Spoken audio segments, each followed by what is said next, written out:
नमस्कार दोस्तों, मैं अभिषेक शर्मा आज आपके सामने रीजनिंग के एक बहुत ही महत्वपूर्ण टॉपिक अल्फ़ाबेट टेस्ट सीरीज़ के बारे में बात करेंगे, जिसमें सबसे पहले अपन बात करेंगे कि अल्फ़ाबेट को कैसे याद रखा जाए, क्योंकि बिना अल्फ़ाबेट के नंबर याद हुए इस टॉपिक को हल करना बहुत ही कठिन हो जाता है। या फिर अगर अपन इसको हल करते भी हैं तो भी अल्फ़ाबेट को एक बार लिखते हैं, फिर उनके क्रमांक नंबर लिखते हैं, तो इससे आपका जो एग्ज़ाम में टाइम कंजप्शन है वो बहुत ज़्यादा हो जाता है।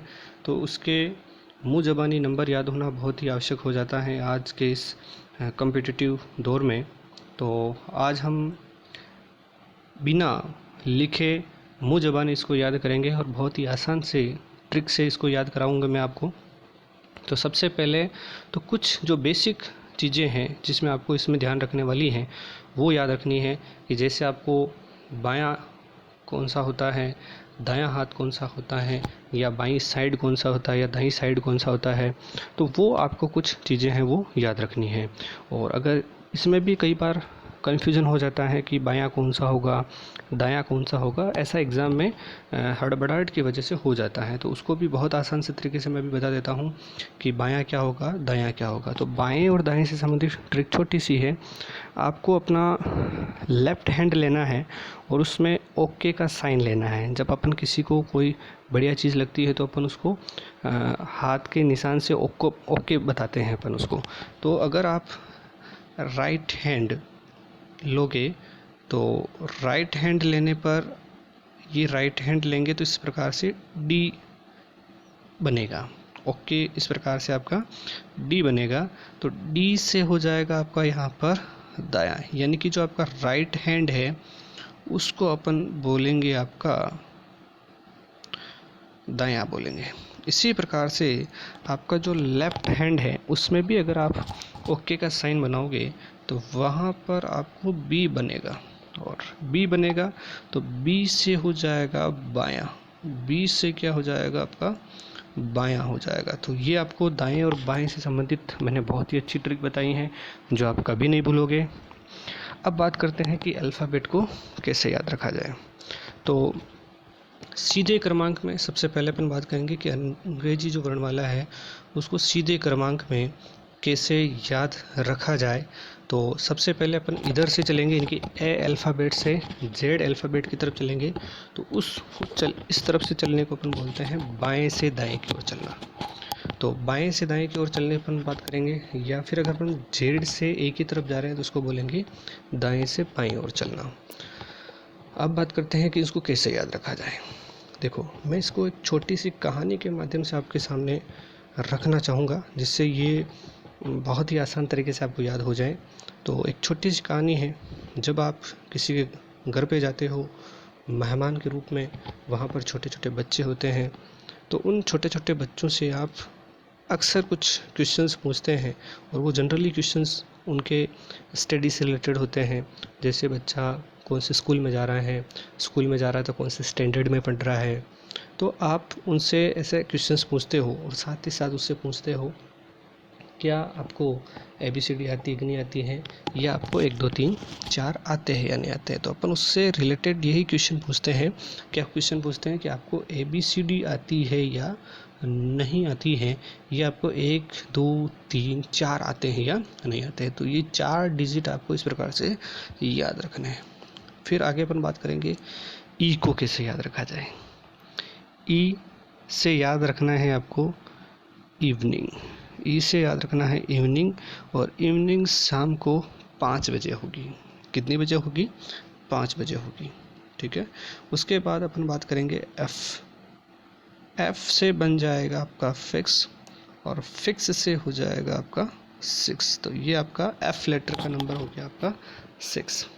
उसके बाद अपन बात करेंगे जी।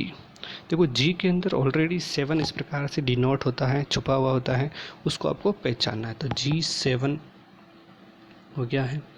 उसके बाद एच की बात करते हैं, तो उसी कहानी पर वापस लौटते हैं। तो उस बच्चे के हाथ में एक टिमटिमाती हुई जो वॉच होती है, घड़ी होती है, जिसमें जो डिजिट होते हैं वो छुपते हैं। तो उसमें डिजिटल घड़ी जिसको बोलते हैं, वॉच जिसको बोलते हैं, उसमें जो 8 होता है वो इस प्रकार से होता है। डिजिटल वॉच में 8 इस प्रकार से होता है।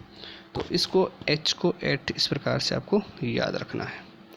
फिर उसी बच्चे से अपन किसी के बारे में पूछते हैं कि क्या उसको जानते हो, तो बच्चा जवाब देता है आई नो।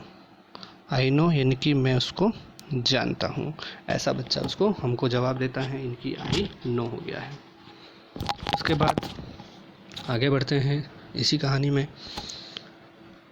जे और के ये दोनों लेटर को आपको एक साथ याद रखना है। कैसे याद रखेंगे? हम जम्मू कश्मीर गए, घूमने गए, किसके साथ गए? अपनी वाइफ के साथ गए या अपने महिला मित्र के साथ गए। तो वहाँ पर अक्सर आपने देखा होगा जम्मू कश्मीर में, जैसे ही कोई यात्री घूमने जाता है तो वहाँ पर गोलियाँ चलती रहती हैं। और कितनी गोलियाँ चल गई फिर आपके ऊपर? 10-11 गोलियाँ चल गई। तो जम्मू कश्मीर जाएं तो आसानी से ये चीज़ आपको याद रह जाएगी। जम्मू कश्मीर गए, 10-11 गोलियाँ चल गई।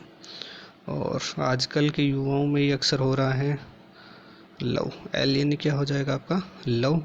और युवाओं में जो लव हो जाता है तब उनकी करियर की या उनके पढ़ाई की क्या बच जाती हैं?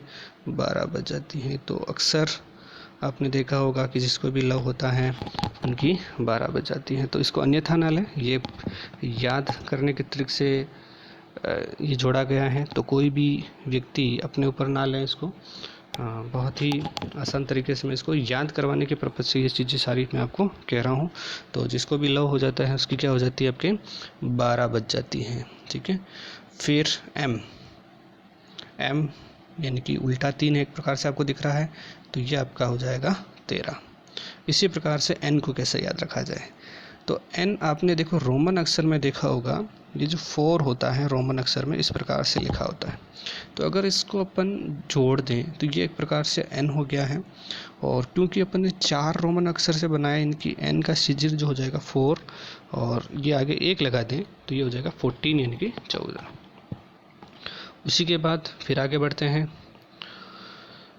जिस बच्चे से अपन ने क्वेश्चंस पूछे थे इतने सारे, वो उनके बेचारा जवाब नहीं दे पाया। उसकी मदर उसके पास में बैठी थी और जवाब नहीं देने की वजह से उसकी मदर ने उसको डांटा, कुछ थप्पड़ मारी। और थप्पड़ मारने की गिनती नहीं गिनी उन्होंने, और 15-16 थप्पड़ मार दी उन्होंने। 15-16 क्या मार दी उन्होंने? थप्पड़ मार दी। तो बच्चा अपने पापा को ही बोलेगा तो उसके मुंह से निकल गया ओ पापा। थप्पड़ मारी, ऑब्वियसली आपके भी अगर कोई थप्पड़ मारेगा तो आपके मुंह से भी क्या निकलेगा? ओ पापा निकलेगा। तो ओ से याद रखना है ओ, पी से याद रखना है पापा, और कितनी थप्पड़ मारी आपके? 15-16 थप्पड़ मारी। तो ये आपको याद रखना है। उसके बाद अगर अपन आगे देखें क्यों, क्योंकि बच्चे से अपन इतने सारे क्वेश्चन पूछे थे तो उसके मन में खतरा उत्पन्न हो गया था कि अगर आगे और कितने क्वेश्चन पूछेंगे और मुझे कितनी थप्पड़ पड़ जाएगी। तो उसके मन में क्या हो गया? खतरा। और खतरा से क्या हो गया आपके? 17। ठीक है। उसके बाद एक जो उम्र आती है 18 वर्ष, किशोरावस्था है 18 वर्ष। और 18 वर्ष की उम्र में युवा युवती को क्या देता है? प्रेम करने के खातिर उसको देता है रोज। क्या देता है उसको? रोज। तो आर से याद रखना है रोज। और कोई भी युवक युवती को जो रोज देता है वो 18 साल की उम्र में देता है। ठीक है। आजकल तो कह नहीं सकते हैं, अफवाह शुरू बहुत सारे मिल जाएंगे, लेकिन हम जनरली एज इसी को लेकर चलेंगे। ठीक है। उसके बाद हम बात करेंगे ST। ये दोनों डिजिट भी एक साथ आपको याद रखना है। ST बस चलती है, कितने नंबर की चलेगी साहब? 19-20 नंबर की चलेगी। ST बस चलती है, 19-20 नंबर की बस चलती है।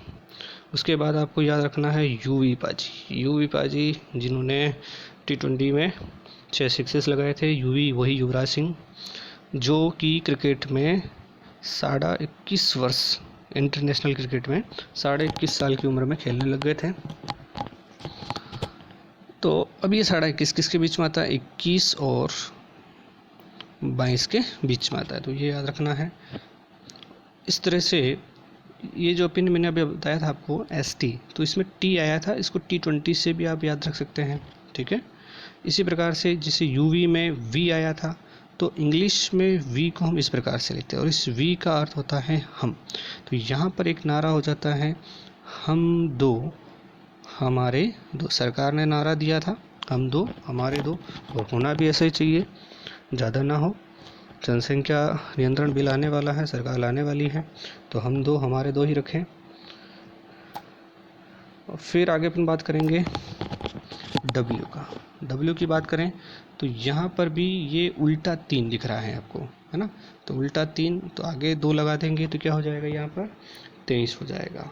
और बच्चे से सारे अपन ने इतने सारे क्वेश्चन पूछ लिए, तो उसने भी मुंह फुलाकर हमको क्या बोल दिया कि मुझे XYZ कुछ नहीं आता है, यानी कि 24, 25, 26 मुझे कुछ नहीं आता है। उसके बाद अगर अपन आगे बात करें तो आप क्रमांक को ईजोटी के रूप में भी याद रख सकते हैं कि ई, अभी अपन ने बात करी थी, E फॉर इवनिंग होता है, J फॉर यानी कि जम्मू कश्मीर गए, O यानी कि ओ पापा आया, T यानी कि ST बस चली, Y यानी कि XYZ मुझे कुछ नहीं आता है। तो इस प्रकार से अपन इसको याद रख सकते हैं। लेकिन ईजोटी में जो होता है वो 5 के गुणज में चलता है, यानी कि 5 एकम 5, 5 दिया 10, 5 दिया 15, 5 चौका 20, 5 चौका 25, है ना। तो ईजोटी में आप याद रख सकते हैं कि E 5 पे आएगा, J 10 पे आएगा, O 15 पर आएगा, T 20 पर आएगा और Y 25 पर आएगा। तो ये 5-5 का डिफरेंस लेकर आगे चलता है सीरियल। उसके बाद अगर आपको अंग्रेजी वर्णमाला में किसी लेटर का उल्टा अक्षर ज्ञात करना है, जैसे कि अगर आपसे पूछा जाए कि भाई ई का उल्टा क्या होगा, तो हम देखेंगे, उसको लिखेंगे, फिर वापस उसको उल्टा क्रम में लिखेंगे, तो ये टाइम बहुत ज़्यादा वेस्ट हो जाता है। तो उसको बचने के लिए कोई भी 2 लेटर होगा, उनका जो योग होगा, हमको नहीं पता अभी, जैसे कि यहाँ पर क्या है ना। तो इसको मैं थोड़ा सा वापस इधर लिख देता हूँ। जैसे अगर आपसे पूछा जाए कि ई लेटर का उल्टा क्या होगा, तो मुझे अभी नहीं पता है कि इसका यहाँ पर उल्टा क्या होगा, लेकिन मुझे इतना ज़रूर पता है कि जो दोनों लेटर होगा उन दोनों का जो टोटल यानी कि सम जो होगा वो 27 होगा। तो कहने का मतलब यहाँ पर ये हो गया कि कोई भी 2 लेटर का अगर आपको उल्टा निकालना है, तो उन दोनों लेटर को अगर अपन जोड़ें तो उनका जो योग होगा वो आपका क्या हो जाएगा, 27 हो जाएगा।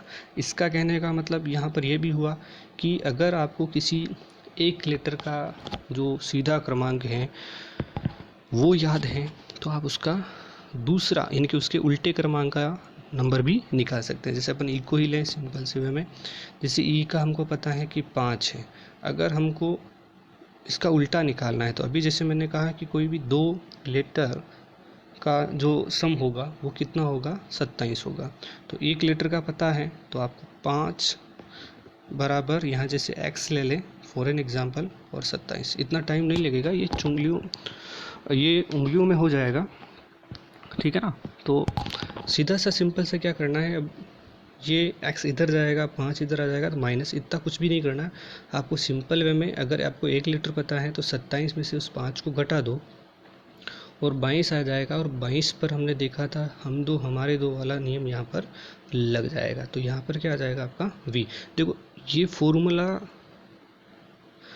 अलग गाइडों में दिया हुआ है, इसलिए भी मैंने यहाँ पर आपको बताना चाहा है। बाकी ये फॉर्मूला लगाने की भी आपको यहाँ पर आवश्यकता नहीं होगी, क्योंकि मैं उल्टे क्रमांक जो है वो भी बहुत ही आसान से ट्रिक से आपको सिखाने वाला हूँ। तो वो जो उल्टे क्रमांक वाला सीरीज़ रहेगा वो अपना नेक्स्ट वीडियो रहेगा। तो ये वीडियो अगर आपको पसंद आया हो तो ज़्यादा से ज़्यादा लाइक एंड शेयर करें। Thank you.